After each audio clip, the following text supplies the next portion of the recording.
On the night of March 4th, 1979, Roy Denton got a phone call that no man should ever receive.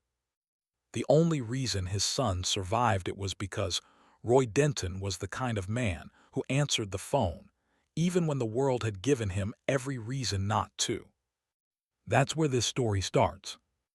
Not with the courtroom, not with the auction notice on the door of Roy's yard on Stillhouse Road in McDowell County, West Virginia, not with the papers telling anyone who wanted to know that Denton Recovery, established 1951, would be sold to the highest bidder at 9 in the morning on March 5th, 1979.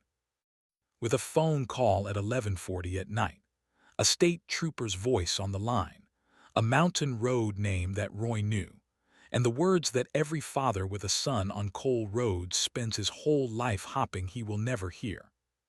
Your boy's truck went off the road above Slate Creek. He's alive, but we can't get to him. Roy was 63 years old in March of 1979. He had been running Denton Recovery on Stillhouse Road since 1951, 28 years. McDowell County was coal country, had always been coal country. The roads were built for coal. The economics were built for coal. And the men who worked there understood that coal was the reason for most of what happened, good and bad. Roy had spent 28 years pulling coal trucks out of ditches, off mountain roads, out of creek bottoms. He had pulled trucks that other operators had assessed and declined. He had never once told a driver the conditions made it impossible. He had a 1952 Holmes wrecker maintained with the same attention he gave to everything he owned. He had a modest house on 3 acres, paid for, a yard on Stillhouse Road with a sign old enough to have weathered to the color of the mountain behind it. He also had a debt. In the fall of 1977, his wife Ruth had gotten sick, not a small sick, the kind that required specialists in Charleston, then Pittsburgh again, the kind that did not respond to the first treatment or the second. Ruth died in February of 1978. Roy had spent 13 months watching it happen. He had spent everything he had trying to slow it down.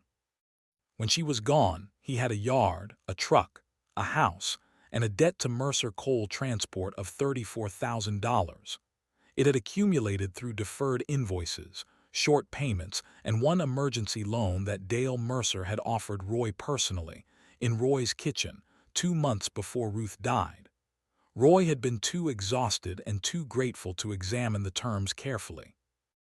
Dale Mercer ran the largest coal hauling operation in McDowell County. He was not a cruel man in the way that men who enjoy cruelty are cruel. He was a practical man. He had loaned Roy money when Roy needed it. He had filed in county court to collect when Roy could not pay. He had done both things without particular malice and without particular regret. The judgment went to Mercer. The auction was set for March 5th. The night before the auction, Roy ate dinner alone and went to bed at 10. There was nothing else to do. The morning was going to come whether he slept or not. He had been asleep less than 2 hours when the phone rang. His son James was 24 years old. He drove nights for Mercer Coal Transport. That was the particular cruelty Roy had never spoken about to anyone. His son worked for the man who was taking his yard. James needed the work. Mercer paid well. There were not many options for a young man in McDowell County who had not gone into the mines. They did not discuss Dale Mercer at the dinner table. Discussing Dale Mercer would have required one or both of them to say things that could not be unsaid. James drove the Slate Creek Hall Road, 11 miles of switchback cut into the mountain in 1962 and maintained inconsistently since. On the night of March 4th, a section undermined by a culvert failure over the winter gave way under James's loaded truck.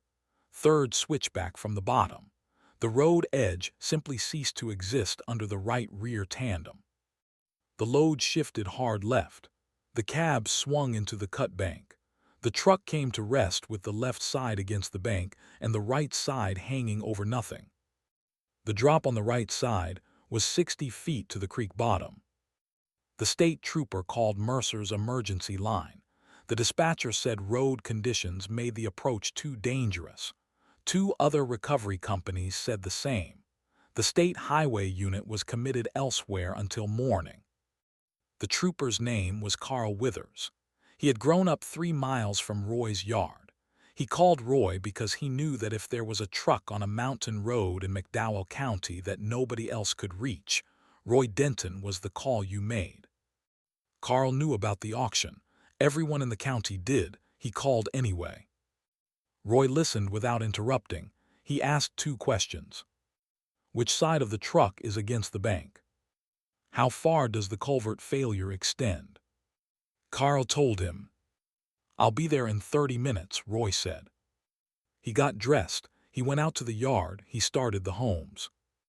Let me tell you about the Holmes 485, because it is the reason James Denton is alive today.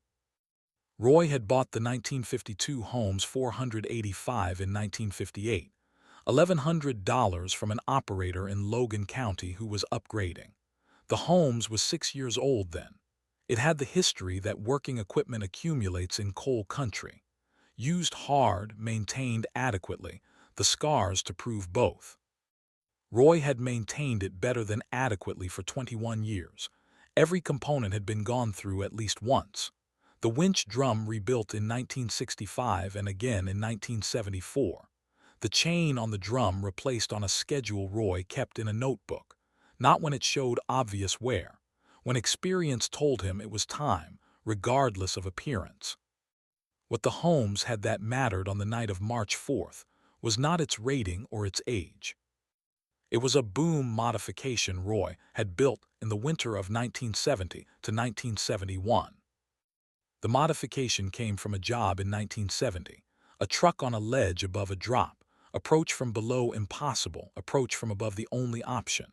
Roy had managed it, but he came away understanding something about the Holmes's original boom angle. On a steep grade working above a hung vehicle, the standard angle pulled the load upward and away from the bank at the same time. On flat ground that was correct. On a steep grade, away from the bank meant toward the drop. Roy fabricated an extension, 18 inches of steel welded to the original boom at a different angle. The new angle pulled upward and into the bank instead of away from it. On flat ground, the difference was negligible. On a mountain road above a 60-foot drop, the difference was everything. He had used the modified boom 11 times since 1971, 11 recoveries. He had never told anyone about it. There was no reason to. It was his truck, his business, how he ran his equipment. He backed the Holmes out of the yard at 12:15 in the morning and drove toward Slate Creek. Carl Withers heard him coming before he saw the lights. The Holmes stopped at the culvert failure, 30 feet of missing road edge on the right side. Roy got out. Work coat, mended at the left pocket twice. He walked to the failure edge and looked at it. He looked at the left margin. He walked back to the Holmes and drove across slowly, the tires on the solid ground he had identified from the edge. The Mercer driver parked below watched him cross. He looked at Carl. Carl shrugged. He's done this before, Carl said. Roy parked the Holmes above the hung Kenworth at the third switchback. He walked to the edge and looked down at his son's truck. Interior light on. James visible in the cab. An hour and 40 minutes in there. You doing all right down there? Roy called. Dad, James's voice from below. Stay still, Roy said. Don't shift your weight. He walked back to the Holmes and began setting up. He did not rush. He walked the road above the Kenworth twice, testing the shoulder with his boot. He read the angle of the cab against the bank. He looked at the way the load had shifted and what the weight was doing to the truck's balance. He understood the equilibrium. The load's shift to the left was holding the left side against the bank. That equilibrium was not permanent. Temperature changes, wind, any movement in the cab, all of it was slowly working against the balance. The truck had maybe 2 hours. Roy extended the modified boom at the angle he had built it for. He ran chain to the main chassis rail on the bank side, wrapped it twice, hooked it, walked back to the Holmes and climbed in. He engaged the PTO. The drum turned. The chain tightened one link at a time, rising from the road's surface, loading slowly, the weight of each link adding to the tension in the system. The modified boom held its angle. The Holmes's engine dropped to its working note. Below, James felt the chain go tight against the frame. The truck was moving, not falling, moving, the left side pressing harder into the bank, the equilibrium shifting the way Roy had intended. The Kenworth rotated. A few degrees at first, the right side coming up from the drop, the cab swinging away from the edge, the load shifting back toward center. 10 degrees, 15, the right rear tandem finding the road edge, the truck settling toward upright.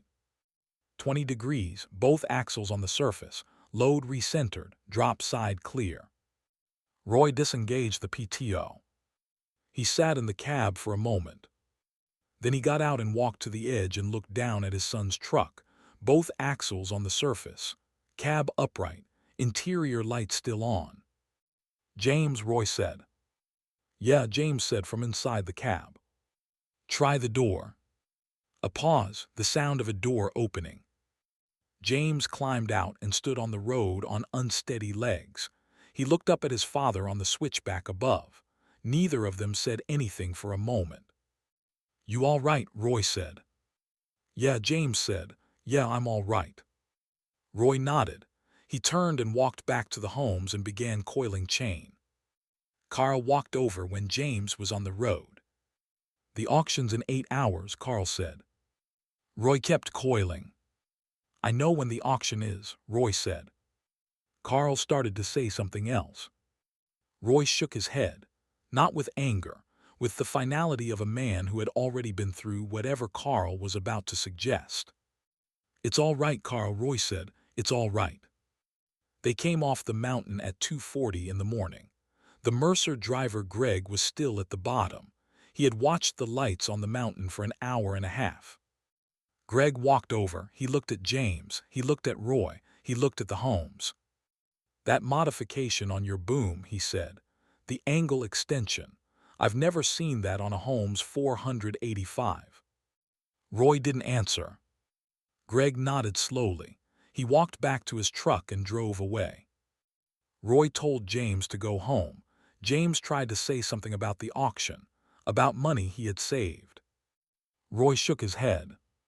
"You drive his trucks because you need the work," Roy said. "That's got nothing to do with what's between him and me." James looked at the ground. Then he got in his truck and drove. Roy stood on the shoulder of Route 52 at 3 in the morning, with the Holmes running behind him and the mountains dark above. He stood there for a while. Then he drove home on the roads he had driven for 28 years and sat at the kitchen table until the light came up. The auction started at 9. Dale Mercer was there in his good coat. 7 bidders, the tools went, the parts truck went, the hydraulic jack went. Then the auctioneer came to the Holmes, 485. The 7th bidder was Greg. He had arrived at 8:45 and stood at the back of the crowd without speaking to anyone. Opening bid, $4,200. Greg bid it.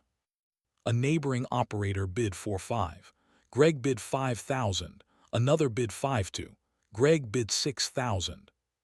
$6,000, above assessed value, above any reasonable market calculation for a 1952 Holmes in 1979. The auctioneer looked at the other bidders. Nobody moved. "Sold." Greg wrote the check at the payment table.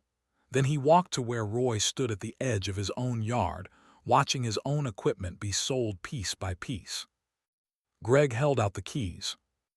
"Mr. Mercer doesn't know I'm here," Greg said. "This is my money and my decision." Roy looked at the keys. "I can't pay you back," Roy said. "Not for a long time." Greg shook his head. "It's not a loan," he said. "Last night on that road, what you did up there with the boom," he paused. "That truck saved James's life. It shouldn't be sold to pay a debt." Roy looked at him for a long time. Then he took the keys. Mercer had watched from across the yard. He walked over to Greg when it was done. "That was your money," Mercer said. "Yes, sir." Mercer looked at Roy walking toward the Holmes with the keys in his hand. He looked back at Greg. "Take the rest of the week," Mercer said. "Paid." He walked to his car and drove out of the yard. Roy Denton ran the yard on Stillhouse Road for 11 more years.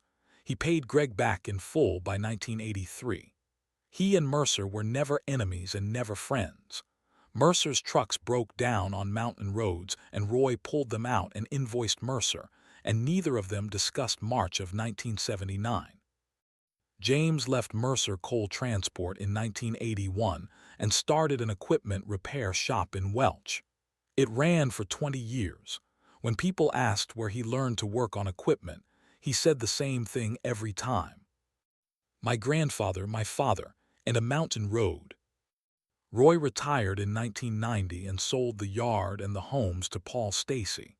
He showed Paul the modified boom before he left, explained the extension, explained what the standard angle got wrong on a steep grade and what the modification fixed. Paul kept it, ran the homes until 1998 when parts became too hard to source. Then he retired it under a steel roof he built in the back of his yard, started it once a month, took it to the county fair every summer.